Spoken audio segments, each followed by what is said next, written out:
दोस्तों, आज की कहानी है मम्मी जी अब से मैं ननन जी के लाए पुराने कपड़े नहीं पहनूंगी। दोस्तों, कहानी शुरू करने से पहले अगर आपने चैनल को सब्सक्राइब नहीं किया हो तो कर लीजिए ताकि आपके पास पहुंच सके हर नया वीडियो। ये लो भाभी, देखो कितनी सुंदर साड़ियां हैं, सब आपके लिए। तनु ने साड़ियां अपनी भाभी अवनी की ओर बढ़ाते हुए कहा तो अवनी बोली, नहीं दीदी, रहने दीजिए, अभी कुछ समय पहले ही तो आपने अपने सूट और साड़ियां मुझे दिए थे, अब फिर से नहीं दीदी, इन्हें आप ही रखी। अरे बहू, जब तेरी ननन इतने प्यार से दे रही है तो रख लेना, हमें तो हमारी ननन ने आज तक कुछ नहीं दिया। अरे तुम्हारी ननन ने जो हर बार मानना पड़ेगा, खुश नसीब हो तुम। इतना बोलने के बाद सुनीता जी ने सारी साड़ियां उठाकर अवनी की गोद में रख दी और अवनी उन्हें अलमारी में रखने चल दी। कमरे में आकर अवनी सोचने लगी, कुछ तो करना पड़ेगा वरना दीदी हर बार अपने पुराने सूट और साड़ियाँ ऐसे ही मुझे देती रहेगी। दीदी खुद तो हर महीने शॉपिंग करती है और एक कपड़ा कुछ महीनों से ज़्यादा नहीं पहनती और मुझसे उम्मीद करती है कि मैं हमेशा उनकी उतरन ही पहनती रहूं। और ये सासू माँ मुझे नए कपड़े भी नहीं खरीदने देती। जब भी शॉपिंग जाने का प्लान बनता है तो कह देती है, जब तनु ने इतने कपड़े दिए हैं तो नए कपड़ों को लेने की क्या जरूरत आन पड़ी। जब भी किसी फंक्शन में तनु दीदी की साड़ी पहनकर जाती हूँ तो सभी को ये बताना नहीं भूलती थी कि ये साड़ी तो उनकी बेटी की है। फिर मेरे लिए लोगों की सवाल भरी निगाहें झेलना मुश्किल हो जाता है।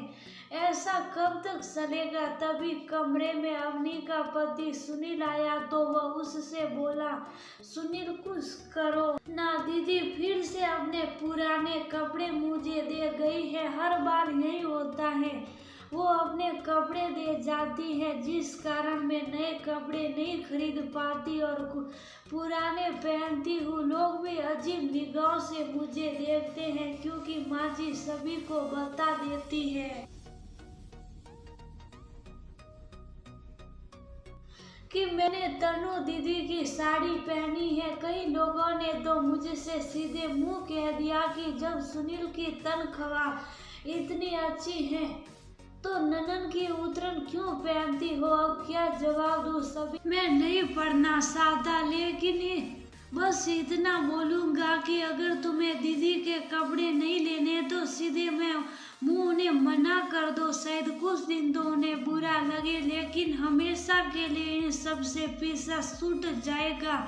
इतना वो सुनील चला गया। अवनी समझ आ गया कि अब उसे खुद ही कुछ करना होगा वरना ये सब ऐसे ही चलता रहेगा। सीधे मुंह कुछ बोला तो रिश्तों में कड़वाहट आती है, इसलिए कुछ ऐसा करना होगा जिससे सामने वाला समझ भी जाए और रिश्तों में प्यार और अपनापन भी बना रहे। अवनी ने अलमारी से कुछ साड़ियां निकाली जो वह पहनती नहीं थी और सास के कमरे की ओर चल दी जहाँ तनु और उसकी सास बैठकर बातें कर रहे थे।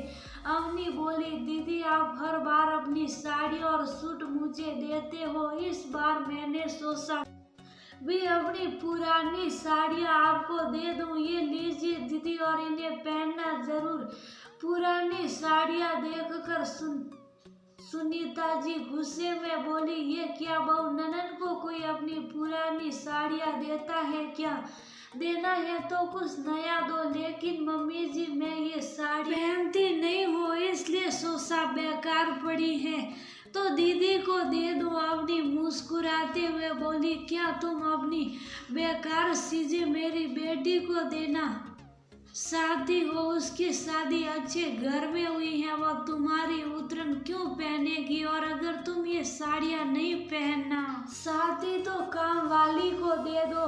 किसी को अपना उतरा हुआ कपड़ा देने से अच्छा है कुछ दिया ही ना जाए, या फिर अपनी उतरन किसी जरूरतमंद को दे दी जाए। लेकिन माँ जी, दीदी भी तो अपनी पुरानी चीजें मुझे दे देती है, अपने सूट, साड़ियाँ और यहाँ तक कि सैंडल भी। और फिर कहीं जाना होता है तो आप मुझे मजबूर करती हैं कि मैं वही कपड़े और सैंडल पहनकर जाऊं, और दीदी मुझे देती है। मेरी शादी भी तो अच्छे घर में हुई है, मेरा भी मन करता है नए नए कपड़े लेने का, लेकिन मैं तो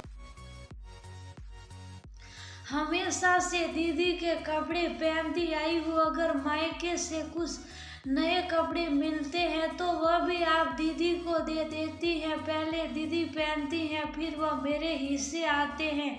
मेरे भी तो अपने कुछ साव है, मैं आपकी और दीदी। लेकिन ये बात मुझे बहुत परेशान करती है, इसलिए आज आपसे कह रही हूँ। उम्मीद करती हूँ कि आप बात को समझेगी। ये बोलते ही अवनी को लगा जैसे दिल में उठ रहा गुबार शांत हो गया हो। काफी समय से अवनी ये बातें कहना चाहती, लेकिन चुप रही। आज उसे लग रहा था कि काश ये बातें उसी दिन कह दी होती जब पहली बार उसकी ननद ने उसे पुराने कपड़े दिए थे। तनु और सुनीता जी को भी लगा कि जो बातें अवनी कह रही है वो एकदम सही है, और वह दोनों भी रिश्तों में कड़वाहट नहीं चाहती थी। तनु बोली, अच्छा हुआ भाभी जो आपने अपने दिल की बात साफ शब्दों में कह दी, वरना ये बातें दिल में रहती हैं तो रिश्तों में कड़वाहट पैदा होती है। मैं आपकी भावनाओं की कदर करती हूँ,